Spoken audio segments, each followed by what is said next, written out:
Hello guys. Hello, this is for Sagittarius. Sagittarius, welcome dito sa aking channel. Kapalaran ng 888. Welcome guys. Alamin natin kung anong messages, vibration, gabay, energy para sa inyong lahat. So, let's check. Sagittarius. Let's get 6 cards. Okay, the World card.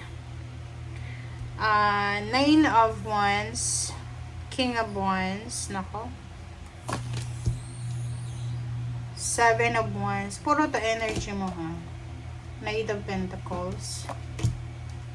OMG. 6 of Swords. Ang sa ilalim mo dito, there's a 2 of Pentacles. 10 of Cups, King of Cups, Ace of Swords, and Page of Wands. Ang nakikita ko sa'yo dito, paki-comment sa comment section. Okay? Sinasabi ng bara sa'yo na maybe ikaw ito, maybe you're a breadwinner. Breadwinner ka ba? Kasi kung Sagittarius ka na breadwinner, sinasabi ng barahan na siguro ngayon, simula ngayon, medyo magbabawas ka ng mga padala mo sa pamilya mo. Kasi pwedeng nawalan ka ng trabaho, nabawasan yung yung overtime mo. Or nasaan ka ba ngayon? Kasi sinasabi ng barahan na yung mga plano mo ay posibleng mahang. Okay? May mahahang na plano. So, kung makikita mo to, sinasabi ng barahan sa'yo na kailangan mo daw mag-focus sa future. Long-term future to guys. Sinasabi ng barahan sa'yo na makakatanggap ka ng balita from water sign, Pisces, Scorpio, and Cancer. Pwedeng asawa, pwedeng anak mo siya, or pwedeng karelasyon, or kung sino man siya. Makakatanggap ka ng balita na kailangan yung mag-ipon ng pera. Okay? Parang pwedeng yung person mo nawala ng trabaho, or pwedeng yung kapatid mo. Kung breadwinner ka, yung kapatid mo nawala ng trabaho, or yung parents mo. So, kailangan yung mag-save ng pera. Okay? Para sa pamilya. Alright, so dito na tayo. The World card and 9 of Wands and King of Wands. So, dito muna tayo sa dalawa. Atong dalawang barahang to, sinasabi ng barahan na siguro meron kang hinuhulugan na bahay. Okay? May hinuhulugan kang bahay, sasakyan, Sagittarius. Kasi parang ang nakikita natin dito na napapagod ka na eh. Pagod ka na sa kung ano man yan na kailangan mong matapos. Maybe ano pa to, 10 years ka pang mag-aantay, or ano ba, 3 years, 7 years, 6 years, 5 years, or 9, 1 year ka pa lang na nakapag-pay. So, nakikita ko sa'yo dito na papagod ka. Ay, comment sa comment section guys. Napapagod yung iba sa inyo dyan. Napapagod kayo sa paghihintay kung kailan ba matatapos ito. Napapagod ka kung kailan ba ang endings ito, parang ganun. Okay? King of Wands and nakakapagod na ba yung trabaho mo? Kasi eto, sabi ng baraha sa'yo, napapagod ka na eh, 'di ba? Sa trabaho to, pwedeng nagtatrabaho ka pang gabi, pang umaga, or whatever man na trabaho yan. Kasi kailangan mo dito ng lakas ng katawan eh. So, sinasabi ng baraha sa'yo na kahit anong mangyari, kahit na mapagod ka pa daw, ituloy mo lang yan. Kumbaga, wala kang choice. Wala kang choice, Sagittarius, kundi gawin lang. Gawin kung ano yung dapat. Gawin kung ano yung obligations mo. Okay? Kahit anong mangyari daw, pumasok ka pa rin sa trabaho. Ganun yung sinasabi ng baraha. Dito naman, sa Knight of Pentacles, tsaka sa Six of Swords, sinasabi ng baraha na isang offer, isang financial offer, job offer, ang posibleng makukuha mo. And dahil dyan, sa offer na yan, pwedeng international siya ha.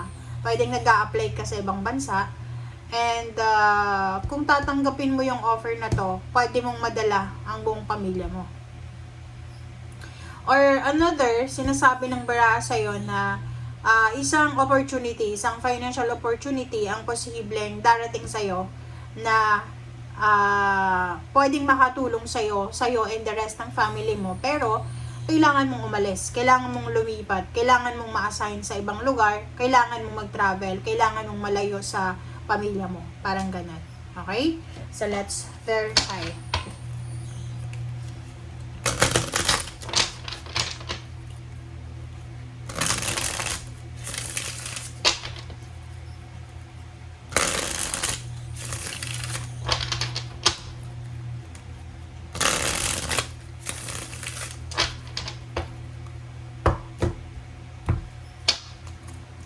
Okay, the World card.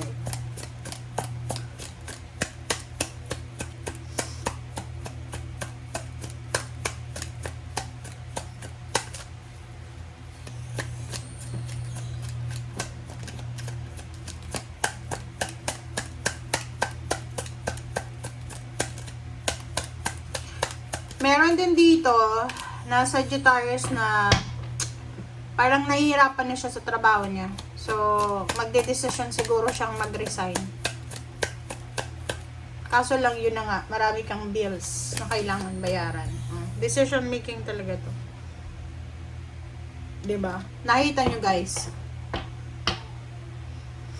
Isang desisyon ang posibleng gagawin mo. Okay? Tingnan mo. Isang Sagittarius ang posibleng magde-desisyon siya na tapusin na lang. It's either trabaho or negosyo. Kasi napapagod ka na eh. Pagod ka na ba? Alam niyo sa panahon guys, sa panahon ngayon, huwag kayong magre-resign. Kasi ang hirap ng buhay ngayon. Okay. Nakikita ko sa'yo dito na pwedeng makakapag-desisyon ka na humingi ng tulong sa isang tao. Pwede ikaw yung nawala ng trabaho kasi nag-resign ka, or pwedeng yung person mo or someone na related sa'yo.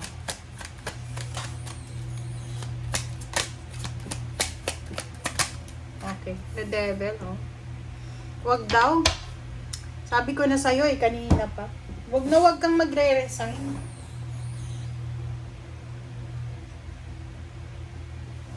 Wait lang guys,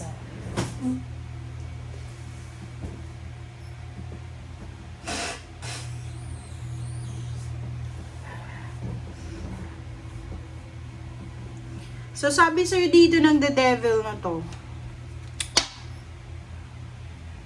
temptation lang daw yan eh.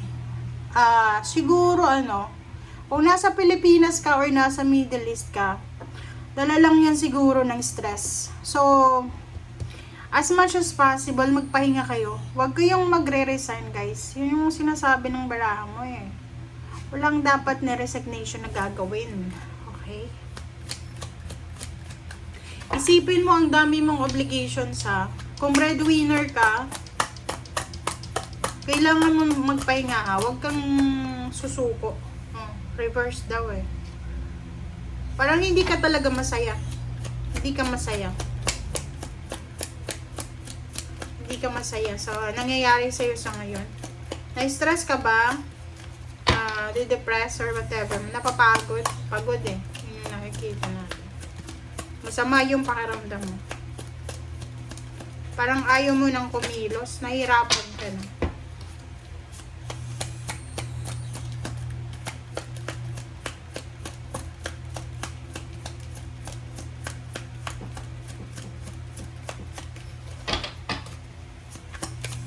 Sagittarius.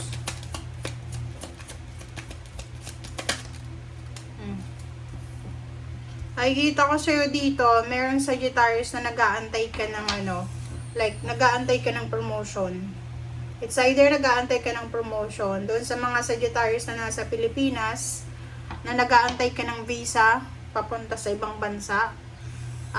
Still nag-aantay ka pa rin, but parang nakikita ko sa'yo walang pwedeng marireject ka, made-deny ka sa visa mo or whatever man yan.